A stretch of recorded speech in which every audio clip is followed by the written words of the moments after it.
And now for something a little different. Today I'm actually going to do a tech with a deck that I actually have all the pieces for here at home, and we're going to look at the cards on camera rather than using all the digital mock-ups I usually use.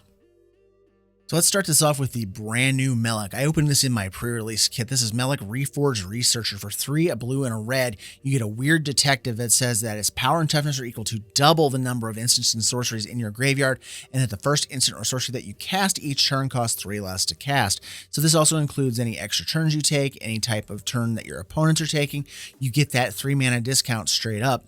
So this, the way the original version of this deck was built, it was built with the older version of Melek. So I'll go ahead and put him on camera now. This is Melek Is It Paragon. For 4, a blue and a red, you get a 2/4 weird wizard that says you can play with the top card of your library revealed. You can cast instants and sorceries from the top of your library. And when you do cast one of those instants and sorceries, you get to copy it and choose new targets for the copy. So the way I designed the deck originally, it was about discounting the spells and being able to go ahead and copy them and get more benefit out of those copies. So we're going to be kind of doing the same thing here. Melek Is It Paragon is going to be in the 99. But then we're going to have the Reforged Researcher as the new commander with its discount effect up front. Then we're going to go ahead and take a look at some of the other creatures as well. And first up, we'll start off with the good old sad robot, the Solemn Simulacrum. 2/2 for 4, lets you get a land out of your deck, and then it dies, you draw a card.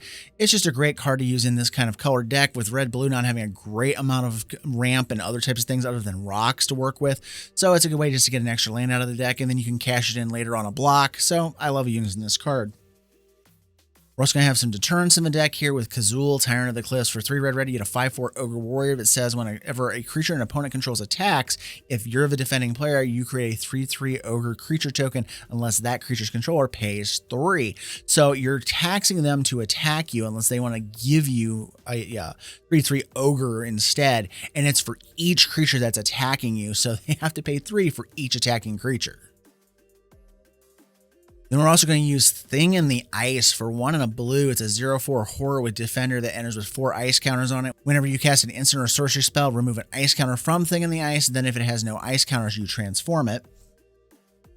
And it turns into Awoken Horror, which is a 7/8 Kraken Horror that says when it transforms into the Awoken Horror, all non-horror creatures are bounced to their owner's hands.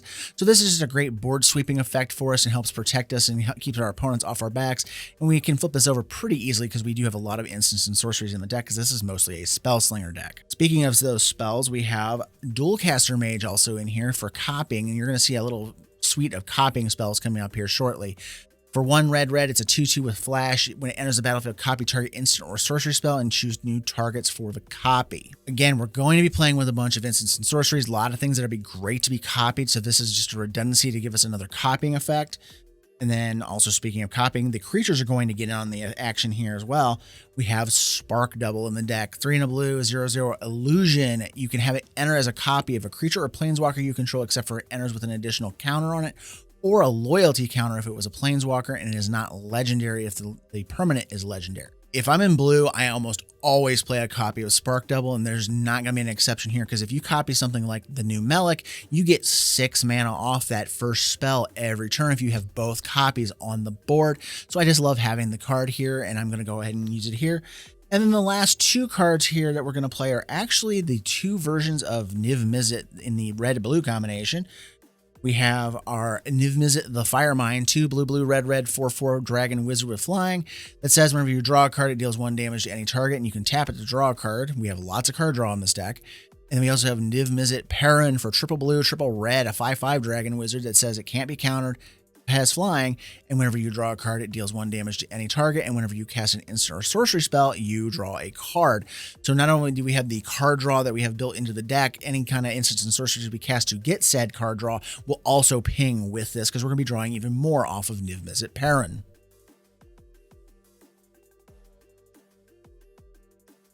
Now, with those being our creatures in deck, we do need to have ways to protect them and keep them alive so we get their benefits, especially the Meliks. So let's look at Lightning Greaves and Swiftfoot Boots. Both of them are 2 colorless mana artifact equipment. Lightning Greaves equips for 0 and gives the creature haste and can't be targeted by spells or abilities, aka Shroud in the new parlance. And then Swiftfoot Boots grants Hexproof and Haste and equips for 1. And yes, those Lightning Greaves are signed by the artist. I got that done years ago. And I just thought it was kind of a neat thing to keep in my decks. I love these cards. They're great because we're not targeting our stuff anyway. So it doesn't matter if we use the Greaves or the Boots. We're going to be using these as ways just to keep things from getting blasted out of their boots. I see what you did there. Puns. In the same vein, we're also going to include a copy of Curator's Ward Enchant Permanent. The Enchanted Permanent has Hexproof, and if it was historic, you get to draw 2 cards if it dies. So if somebody board sweeps us later, or they figure out a way to get around the Hexproof using like the Arcane Lighthouse or something like that, you can go ahead and get cards off of it dying anyways. Also in the same vein as protection here, rather than just doing permanents that grant protection, we're also going to include a small suite of counterspells. Yes, I know that's kind of odd for me because I hate counter magic. I've said as much, but we're going to use a small amount of it anyways here. First up, we have Memory Lapse for 1 and a blue. Counter target spell, it puts it on top of its owner's library. Now, not all spells being countered have to just get rid of it and be gone. We can just tempo somebody. Maybe it's something you just don't want to deal with, or you need to wait a turn to deal with it. You put it back on top of their library and it doesn't matter. Or maybe you have somebody who's milling the game. It's a good way to put it on the deck and let them mill it away. We also have Swan Song for 1 blue. It's an instant counter target enchantment, instant, or sorcery spell. Its controller creates a 2/2 blue bird creature token with flying. Sometimes you just don't need something to resolve and it needs to go away, and this is how you do it for on the cheap. Then we have a controversial counterspell. Not everybody likes this one, but I do, and that is Arcane Denial. For 1 and a blue, it's an instant counter target spell. Its controller may draw up to 2 cards at the beginning of your next upkeep, and then you also draw a card at the beginning of the next turn's upkeep. People don't like giving other people cards. They think it's disadvantageous, but this is a hard counter for 2 that doesn't require double blue or some other weird color combination in order to pull it off, and I've always liked it for that matter. And then the last card is expensive, but it's a great card. I happen to own one of them because I got all the precons years ago for Christmas, and that is Fierce Guardianship for 2 and a blue instant. If you control your commander, it's free to cast, counter target non-creature spell. Again, you need to be able to keep your Meliks alive and some of your other stuff that's in the deck, like the Niv Mizzets. This is a great way to either get rid of that board sweep that's coming your way, or get rid of a single target removal spell because you don't have one of the boots on the board. Whatever happens to be the case, this is going to keep your stuff alive long enough to get to do your stuff.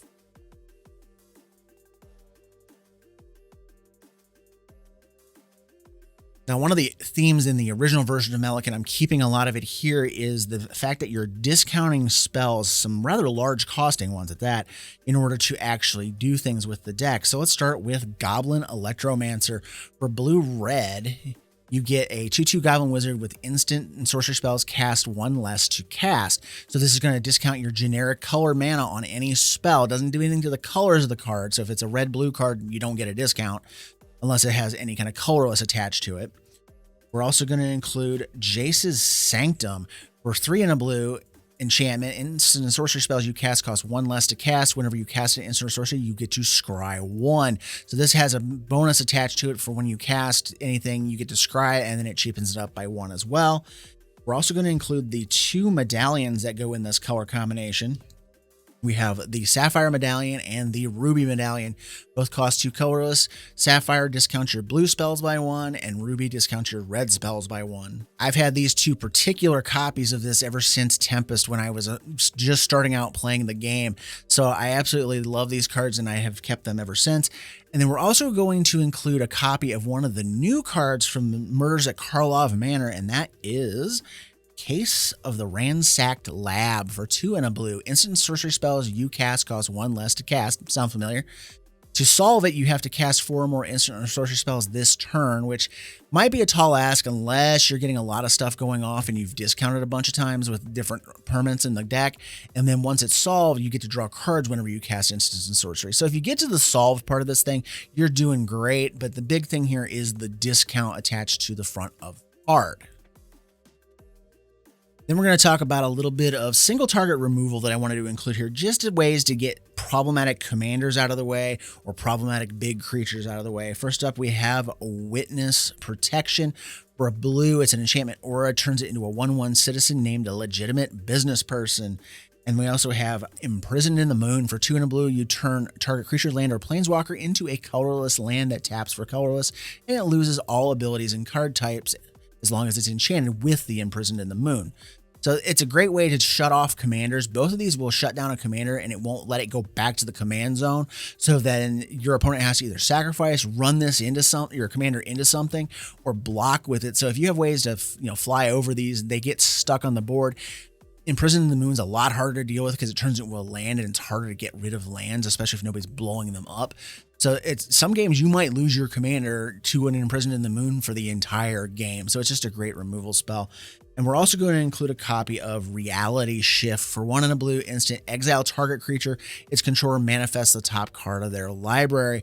I mean, this you're giving them a top card as a 2/2, but if you're exiling away a big Eldrazi or a Blightsteel Colossus or whatever, this is a great way to just get rid of those things. And more than likely, the 2/2 isn't going to be as painful as what you're getting rid of. Then let's look at some of our options in mass removal. Let's start off with a Blasphemous Act. For 8 and a red, you get a sorcery that it costs 1 less to cast for each creature on the battlefield. It will also get discounted by your other spells and stuff that do these kind of things. And then it deals 13 damage to each creature.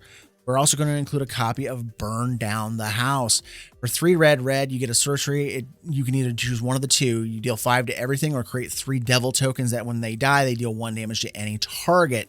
And they gain haste until end of turn. So if you need to finish somebody off with little hasty guys, you can do that. You can create blockers this way, or you can just sweep the board up if you need to and reset everything. We also have a copy of Ill-Timed Explosion from the new set. For 2, a blue, and a red. It's a sorcery. Draw 2 cards, then you may discard 2 cards.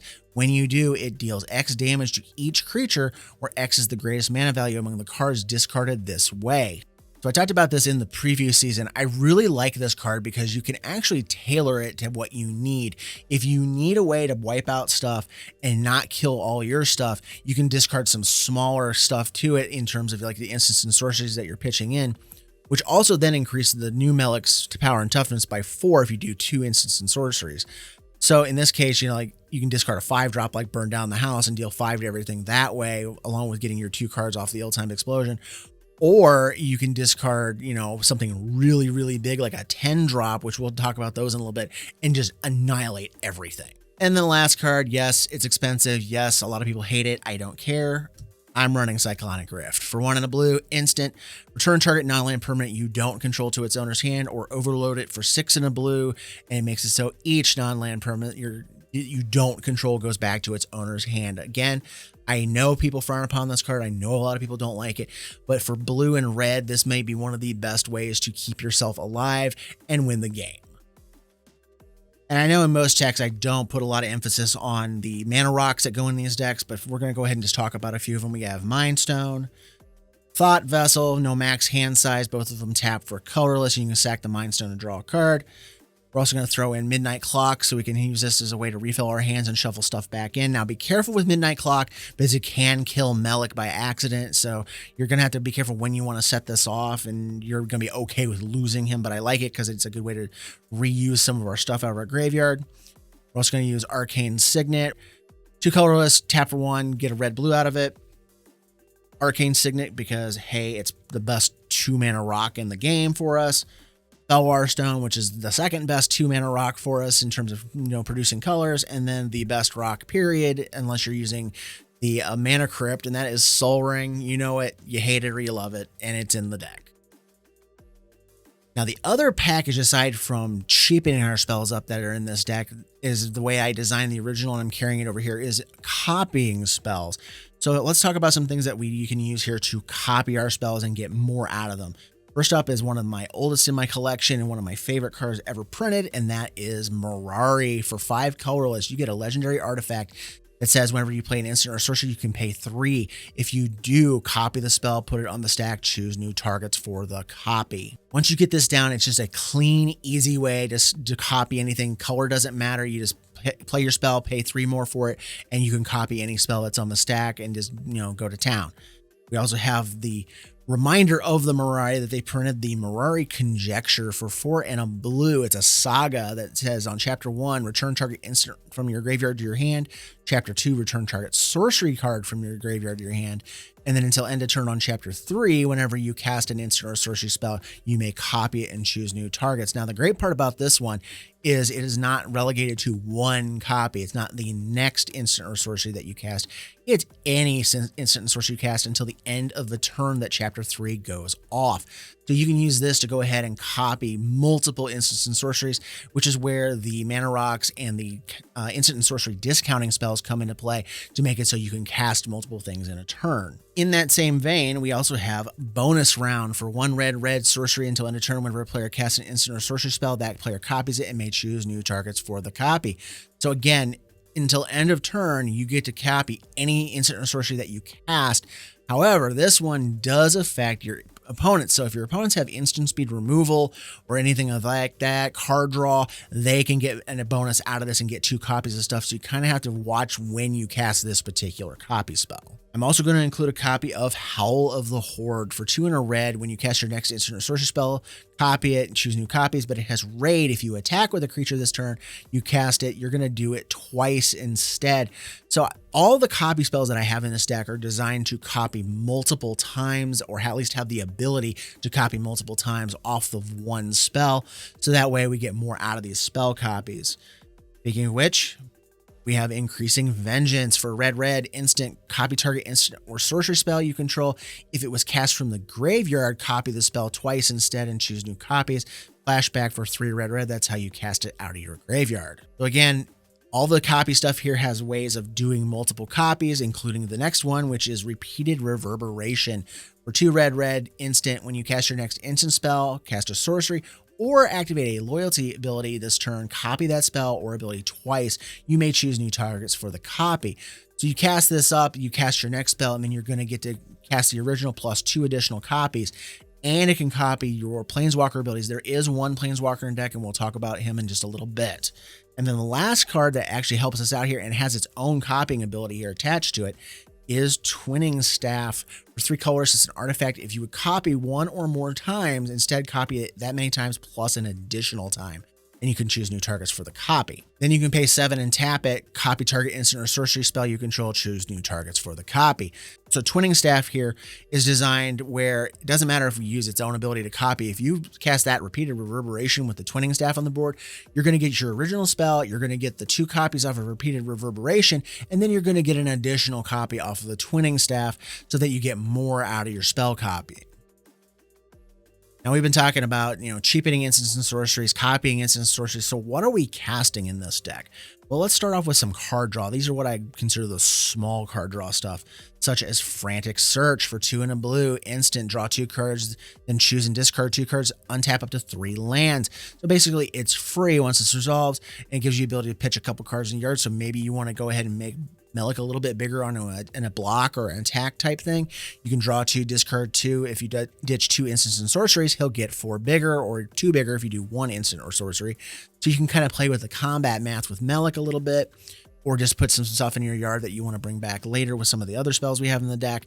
We're also going to use a copy of Big Score, 3 and a red, discard a card. Same concept if you want to bulk Melik up, and then you can draw 2 cards and create 2 treasure tokens. So it helps us with the mana a little bit as well.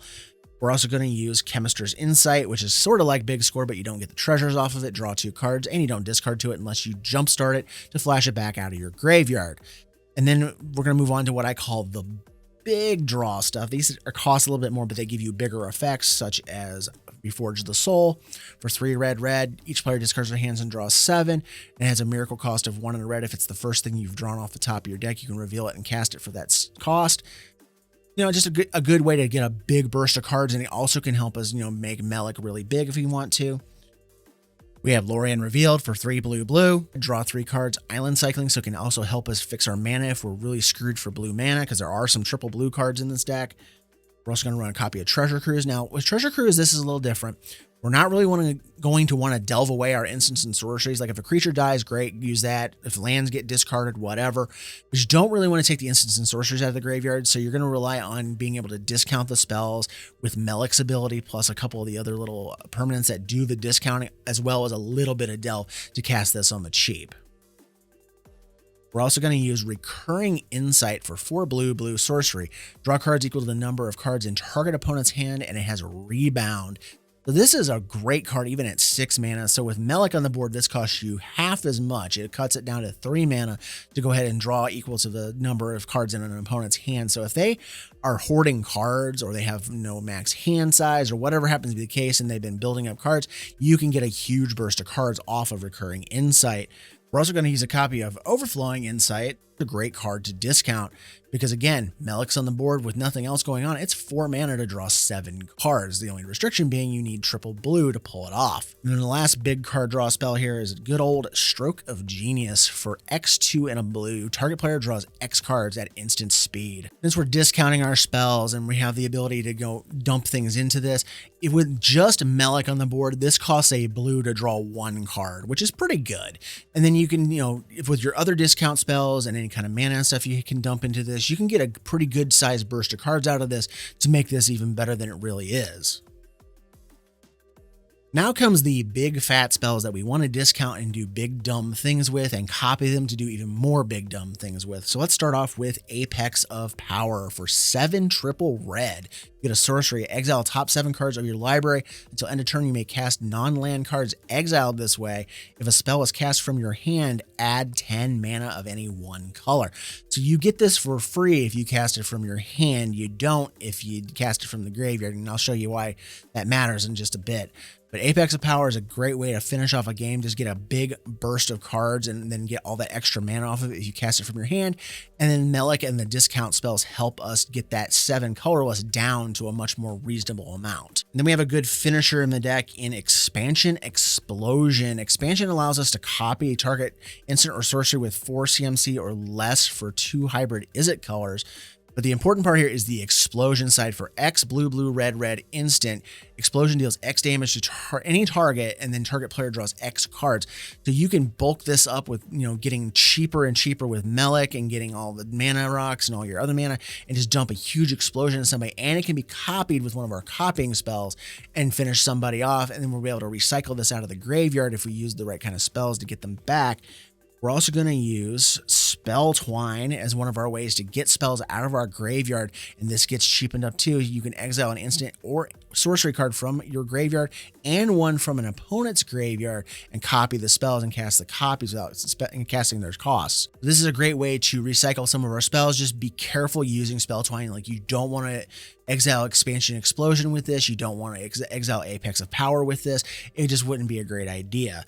But we also have a card that you would like to exile with a Spell Twine, and that is Time Stretch for 8 blue sorcery. Target player takes 2 extra turns after this one. Of all the blue spells that I own, this is one of the older ones, and this is my only extra turn-taking spell that I actually own in my entire collection, and I've just always kept it. I felt that it was always fair because it was very hard to cast, and on top of that, it's the only one in the deck, so I didn't feel like I was able to really overly abuse it too much. So I'm going to go ahead and use it here. We're also going to use a copy of Mizzix's Mastery for 3 and a red. Exile target card that's an instant or sorcery from your graveyard. For each card exiled this way, copy it, and you can cast the copy without paying its mana cost. Exile Mizzix's Mastery, and you can overload it for 5 and triple red and turn that target into each instant and sorcery in your graveyard, and you get to copy those instead. So Mizzix's Mastery is able to flash back all of our card draw, our time stretches. Again, the only thing that sucks about this is if you exile Expansion Explosion or something of that nature, you're gonna lose the X casting benefit. You're not gonna get the extra mana off of Apex, though Apex, it may not matter if you overload this because you're casting all your other stuff for free anyways. And the last of the spells category here is kind of a miscellaneous random type stuff that I have in the deck. First up is Mana Geyser. 3 red sorcery, add red to your mana pool for each tapped land your opponents control. This is a great card to copy. You can put a ton of mana into this, and then you just all of a sudden get a bunch of that mana back, and then you're able to just go ahead and dump a gigantic Expansion Explosion on somebody. Or you're able to pay that extra mana into the twinning staff to copy something. There's a bunch of different things that you can do here with Mana Geyser. I'm also including a copy of Sunbird's Invocation for 5 and a red enchantment. Whenever you cast a spell from your hand, reveal the top X cards of your library, where X is that spell's converted mana cost. You may cast a card revealed this way with converted mana cost X or less without paying its mana cost. Put the rest on the bottom of your library in a random order. This is one of my all-time favorite pet cards. I love being able to do recasting off of stuff, and we're casting some pretty good sized spells. So chances are you're going to hit a big spell and be able to smash through things and cast them for free. We're also going to play a card that I like the effect on, and that is Arcane Bombardment. For 4 red, it's an enchantment. Whenever you cast your first sorcery spell each turn, exile an instant or sorcery card at random from your graveyard, and then copy each card exiled with Arcane Bombardment. You may cast any number of the copies without paying their mana costs. So just like Sunbird Invocation, you're going to be able to go ahead and exile stuff and then cast multiple copies. You're able to copy those copies because they're on the stack, and then you can hit them with your extra card copying spells to get those as well. So there's a bunch of fun stuff you can do here, especially if you're actually able to go ahead and cast some of the copying spells, like the bonus rounds and stuff like that, and then all the other stuff starts copying up on top of each other. I'm also going to include a couple other ways to get stuff out of our graveyard for reuse, such as Mystic Retrieval. For 3 and a blue, it's a sorcery, return target instant or sorcery card from your hand. And then 2 and a red, flash it back, do the same thing. And then Shreds of Sanity, 2 and a red, sorcery, up to 1 target instant card and up to 1 target sorcery card comes back to your hand from the graveyard, discard a card, exile Shreds of Sanity. All in all, this is just a great card. I've actually had people remark that they didn't even know this card existed, and they're like, I need to get that for my deck. And it's a great card because you're going to have all kinds of things that you can bring back to reuse that you're going to want to have this card for. And then the last card in the deck that's not a land is the Planeswalker that I mentioned before, and that is Ral Izzet Viceroy. For 3 red, blue, you get a 5 loyalty Ral Planeswalker. +1, look at the top 2 cards of your library, 1 in your hand, 1 to the yard. -3, it deals damage to target creature equal to the number of instants and sorceries in your graveyard and in exile. So you're able to tear down stuff. So like even if you've exiled your stuff away with like Mizzix's Mastery or whatever, you can still tear down a pretty good sized creature with that -3. And then the -8, you get an emblem with whenever you cast an instant or sorcery spell, the emblem deals 4 damage to any target and you draw 2 cards. So as I mentioned with repeated reverberation earlier, you can cast the reverberation and can use that to copy Ral's abilities. So instead of getting +1, you get the +1, and then it also copies the +1 2 more times. So with a repeated reverberation and Ral on the same turn, you can get him to 8 loyalty straight off the bat. And then if you can keep him from getting hit, you can ult him off, and then your opponents are probably going to be in a world of hurt. As I said, that was the last spell in the deck, but I'm going to talk about the lands a little bit because I just want to show you what kind of lands I own and I'm running in this deck. So here, first up is Sulphur Falls. Enters tapped unless you have an island or a mountain. We have lots of those in here. Taps for red and blue. The brand new Thundering Falls Island Mountain. It enters the battlefield tapped. You surveil when it enters, so you can bury something if you need to, or at least get yourself some good card selection off of it. And it is fetchable with fetch lands. We also have Steam Vents. My foil copy I opened a few years back. Island Mountain taps or enters tapped unless you pay 2 life. Great, just a great land all around. Temple of Epiphany, the other tapped land that scries for 1 instead of surveilling. We have Shivan Reef, so we have some mana selection if we need to. We have Exotic Orchard, it taps for a color that your opponents control.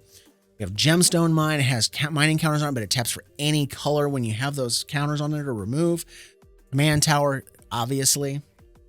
Since we're also playing some more expensive creatures and expensive spells, I'm going to include my copy of Ancient Tomb. Now, I know this is a pricey one. I've owned this thing since it was printed, and I include it in any commander deck that costs 5 or more just because it's a good way to pay the commander taxes later on or just get that upfront cost out of the way. Since we got a lot of card draw in the deck, we're going to include Reliquary Tower because that gives us the max hand size thing. I'm going to have a couple copies of fetch lands. These are 2 that I own. I own all but 1 of the original fetch lands in terms of the colors. I don't own any of the enemy fetch lands, so that's why these 2 are in here. And then the rest of the mana base, of course, is going to be basic islands and mountains. So that's the deck in a nutshell. What do you guys think? I hope you liked what I had going on here today. If you want to see more text like this, let me know in the comments below. If you like this video, please give it a like. It helps the channel grow. It helps this video get out into the algorithm for YouTube. And as always, thank you for watching and have a great day.